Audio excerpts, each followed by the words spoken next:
نبی اکرم صلی اللہ علیہ وسلم نے حجۃ الوداع میں فرمایا کہ لوگوں کو بالکل خاموش کر دو تاکہ وہ خوب سن لیں۔ پھر فرمایا، لوگوں میرے بعد پھر کافر مت بن جانا کہ ایک دوسرے کی گردن مارنے لگو۔ صحیح بخاری حدیث نمبر 121۔ رسول اللہ صلی اللہ علیہ وسلم نے فرمایا کہ ایک روز موسیٰ علیہ السلام نے کھڑے ہو کر بنی اسرائیل میں خطبہ دیا تو آپ سے پوچھا گیا کہ لوگوں میں سب سے زیادہ صاحب علم کون ہے؟ انہوں نے فرمایا کہ میں ہوں۔ اس وجہ سے اللہ کا غصہ ان پر ہوا کہ انہوں نے علم کو خدا کے حوالے کیوں نہ کر دیا۔ تب اللہ نے ان کی طرف وحی بھیجی کہ میرے بندوں میں سے ایک بندہ دریاؤں کے سنگم پر ہے جہاں فارس اور روم کے سمندر ملتے ہیں، وہ تجھ سے زیادہ عالم ہے۔ موسیٰ علیہ السلام نے کہا کہ اے پروردگار، میری ان سے ملاقات کیسے ہو؟ حکم ہوا کہ ایک مچھلی زنبیل میں رکھ لو، پھر جہاں تم اس مچھلی کو گم کر دو گے تو وہ بندہ تمہیں وہیں ملے گا۔ تب موسیٰ علیہ السلام چلے اور ساتھ اپنے خادم یوشع بن نون کو لے لیا اور انہوں نے زنبیل میں مچھلی رکھ لی۔ جب ایک پتھر کے پاس پہنچے، دونوں اپنے سر اس پر رکھ کر سو گئے اور مچھلی زنبیل سے نکل کر دریا میں اپنی راہ بناتی چلی گئی۔ اور یہ بات موسیٰ علیہ السلام اور ان کے ساتھی کے لیے بے حد تعجب کی تھی۔ پھر دونوں باقی رات اور دن میں جتنا وقت باقی تھا چلتے رہے۔ جب صبح ہوئی، موسیٰ علیہ السلام نے خادم سے کہا، ہمارا ناشتہ لاؤ، اس سفر میں ہم نے کافی تکلیف اٹھائی ہے۔ اور موسیٰ علیہ السلام بالکل نہیں تھکے تھے، مگر جب اس جگہ سے آگے نکل گئے جہاں تک انہیں جانے کا حکم ملا تھا، تب ان کے خادم نے کہا کہ کیا آپ نے دیکھا تھا کہ جب ہم صخرہ کے پاس ٹھہرے تھے تو میں مچھلی کا ذکر بھول گیا؟ بقول بعض صخرہ کے نیچے آب حیات تھا، وہ اس مچھلی پر پڑا اور وہ زندہ ہو کر بقدرت الہی دریا میں چل دی۔ یہ سن کر موسیٰ علیہ السلام بولے کہ یہی وہ جگہ ہے جس کی ہمیں تلاش تھی، تو وہ پچھلے پاؤں واپس ہو گئے۔ جب پتھر تک پہنچے تو دیکھا کہ ایک شخص کپڑا اوڑھے ہوئے موجود ہے۔ موسیٰ علیہ السلام نے انہیں سلام کیا۔ خضر نے کہا کہ تمہاری سرزمین میں سلام کہاں؟ پھر موسیٰ علیہ السلام نے کہا کہ میں موسیٰ ہوں۔ خضر بولے کہ بنی اسرائیل کے موسیٰ؟ انہوں نے جواب دیا، ہاں۔ پھر کہا کہ کیا میں آپ کے ساتھ چل سکتا ہوں تاکہ آپ مجھے ہدایت کی وہ باتیں بتلاؤ جو اللہ نے خاص آپ ہی کو سکھلائی ہیں؟ خضر بولے کہ تم میرے ساتھ صبر نہیں کر سکو گے۔ اے موسیٰ، مجھے اللہ نے ایسا علم دیا ہے جسے تم نہیں جانتے، اور تم کو جو علم دیا ہے اسے میں نہیں جانتا۔ اس پر موسیٰ علیہ السلام نے کہا کہ خدا نے چاہا تو آپ مجھے صابر پاؤ گے، اور میں کسی بات میں آپ کی نافرمانی نہیں کروں گا۔ پھر دونوں دریا کے کنارے کنارے پیدل چلے۔ ان کے پاس کوئی کشتی نہ تھی کہ ایک کشتی ان کے سامنے سے گزری تو کشتی والوں سے انہوں نے کہا کہ ہمیں بٹھا لو۔ خضر کو انہوں نے پہچان لیا اور بغیر کرائے کے سوار کر لیا۔ اتنے میں ایک چڑیا آئی اور کشتی کے کنارے پر بیٹھ گئی۔ پھر سمندر میں اس نے ایک یا دو چونچیں ماری۔ اسے دیکھ کر خضر بولے کہ اے موسیٰ، میرے اور تمہارے علم نے اللہ کے علم میں سے اتنا ہی کم کیا ہوگا جتنا اس چڑیا نے سمندر کے پانی سے۔ پھر خضر نے کشتی کے تختوں میں سے ایک تختہ نکال ڈالا۔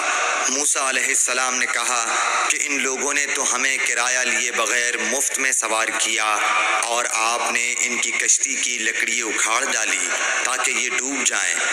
خضر بولے کہ کیا میں نے نہیں کہا تھا کہ تم میرے ساتھ صبر نہیں کر سکو گے؟ اس پر موسیٰ علیہ السلام نے جواب دیا کہ بھول پر میری گرفت نہ کرو۔ موسیٰ علیہ السلام نے بھول کر یہ پہلا اعتراض کیا تھا۔ پھر دونوں چلے۔ کشتی سے اتر کر ایک لڑکا لڑکا بچوں کے ساتھ کھیل رہا تھا۔ خضر نے اوپر سے اس کا سر پکڑ کر ہاتھ سے اسے الگ کر دیا۔ موسیٰ علیہ السلام بول پڑے، کیا آپ نے ایک بے گناہ بچے کو بغیر کسی جانی حق کے مار ڈالا؟ غضب ہو گیا۔ خضر بولے کہ میں نے تم سے نہیں کہا تھا کہ تم میرے ساتھ صبر نہیں کر سکو گے؟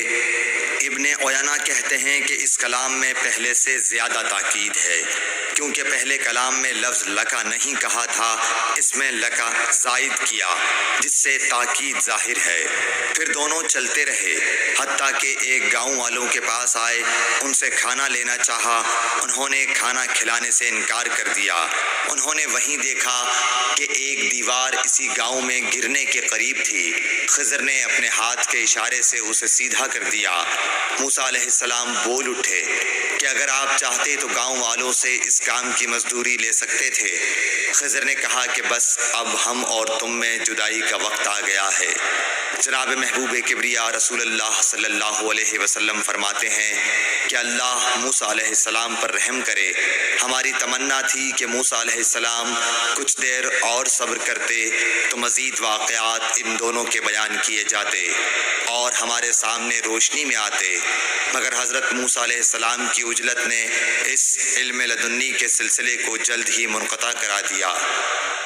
صحیح بخاری حدیث نمبر 122۔ ایک شخص رسول اللہ صلی اللہ علیہ وسلم کی خدمت اقدس میں حاضر ہوا اور اس نے عرض کیا، یا رسول اللہ، اللہ کی راہ میں لڑائی کی کیا صورت ہے؟ کیونکہ ہم میں سے کوئی غصے کی وجہ سے اور کوئی غیرت کی وجہ سے جنگ کرتا ہے۔ تو آپ صلی اللہ علیہ وسلم نے اس کی طرف سر اٹھایا، اور سر اس لیے اٹھایا کہ پوچھنے والا کھڑا ہوا تھا۔ پھر آپ صلی اللہ علیہ وسلم نے فرمایا، جو اللہ کے کلمے کو سر بلند کرنے کے لیے لڑے وہ اللہ کی راہ میں لڑتا ہے۔ صحیح بخاری حدیث نمبر 123۔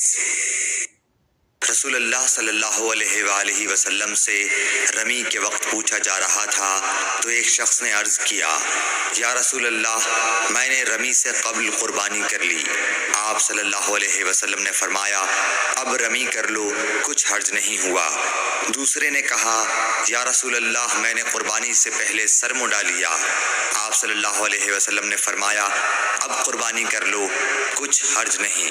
اس وقت جس چیز کے بارے میں جو آگے پیچھے ہو گئی تھی آپ سے پوچھا گیا، آپ صلی اللہ علیہ وسلم نے یہی جواب دیا، اب کر لو، کچھ حرج نہیں۔ صحیح بخاری حدیث نمبر 124۔ حضرت عبداللہ بن مسعود رضی اللہ تعالی عنہ کہتے ہیں کہ ایک مرتبہ میں رسول کریم صلی اللہ علیہ وسلم کے ساتھ مدینے کے کھنڈرات میں چل رہا تھا اور آپ کھجور کی چھڑی پر سہارا دے کر چل رہے تھے، تو کچھ یہودیوں کا ادھر سے گزر ہوا۔ ان میں سے ایک نے دوسرے سے کہا کہ آپ سے روح کے بارے میں کچھ پوچھو۔ ان میں سے کسی نے کہا، مت پوچھو، ایسا نہ ہو کہ وہ کوئی ایسی بات کہہ دیں جو تمہیں ناگوار ہو۔ مگر ان میں سے بعض نے کہا کہ ہم ضرور پوچھیں گے۔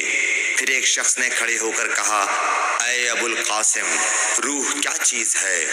آپ نے خاموشی اختیار فرمائی۔ میں نے دل میں کہا کہ آپ پر وحی آ رہی ہے، اس لیے میں کھڑا ہو گیا۔ جب آپ صلی اللہ علیہ وسلم سے وہ کیفیت دور ہو گئی تو آپ صلی اللہ علیہ وسلم نے قرآن کی یہ آیت جو اس وقت نازل ہوئی تھی تلاوت فرمائی، اے نبی، تم سے یہ لوگ روح کے بارے میں پوچھ رہے ہیں، کہہ دو کہ روح میرے رب کے حکم سے ہے اور تمہیں علم کا بہت تھوڑا حصہ دیا گیا ہے، اس لیے تم روح کی حقیقت نہیں سمجھ سکتے۔ صحیح بخاری حدیث نمبر 125۔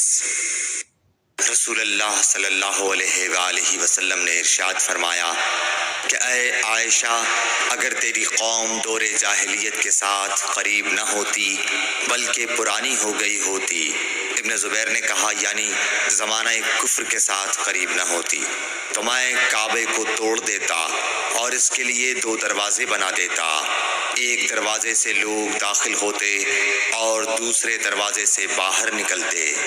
صحیح بخاری حدیث نمبر 126۔ حضرت علی رضی اللہ عنہ کا ارشاد ہے کہ لوگوں سے وہ باتیں کرو جنہیں وہ پہچانتے ہوں۔